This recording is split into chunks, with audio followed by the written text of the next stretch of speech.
গরমের দিনে শরীরকে সতেজ ও হাইড্রেটেড রাখার জন্য ডিটক্স ওয়াটার একটি চমৎকার পানি।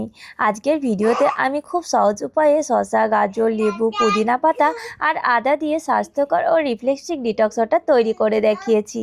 এই ডিটক্স ওয়াটার শুধু দেখতে আকর্ষণীয় নয়, বরং সারাদিন শরীরকে সতেজ অনুভব করতেও সাহায্য করে।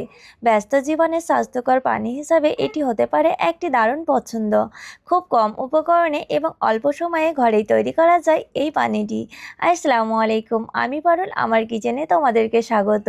তো চলো এই ডিটক্স ওয়াটারটি এখন আমি ঝটপট শুরু করি, আর তোমরাও কিন্তু আমার সঙ্গে সঙ্গে কিন্তু বানিয়ে ফেলো। তো যবে থেকেই কিন্তু এই ডিটক্স ওয়াটার তোমরাও খেতে লাগবে, আমার মতোই কিন্তু তোমরাও ফ্যান হয়ে যাবে।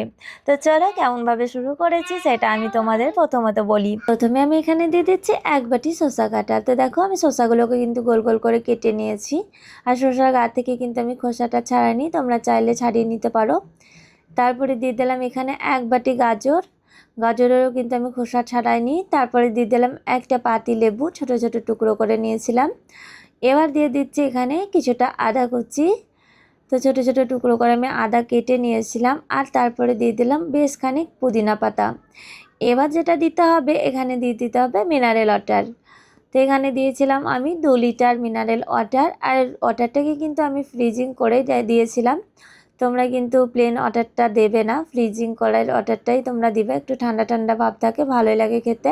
শেষে দিয়েছিলাম 2 চা চামচ মতো চিনি, 1 চামচ মতো দিয়েছিলাম লবণ।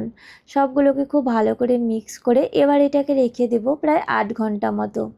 তো এখানে কিন্তু আমার 8 ঘন্টা এখনও হয়নি, প্রায় 2 থেকে 3 ঘন্টা হয়েছে। এবার একটু তোমাদের জলটাকে নিয়ে দেখায় যে কালারটা কতটা চেঞ্জ হয়েছে। তো দেখো এখন কিন্তু কালার কিছুই আসেনি, আরও কিন্তু আসবে। চলো আজকের মতো ভিডিও আমি এখানে শেষ করলাম, আর এই ডিটক্স ওয়াটারের ভিডিও তোমাদের কেমন লেগেছে সেটা অবশ্যই জানিও। বাই, টাটা, আল্লাহ হাফেজ, দেখা হচ্ছে নেক্সট রেসিপিতে।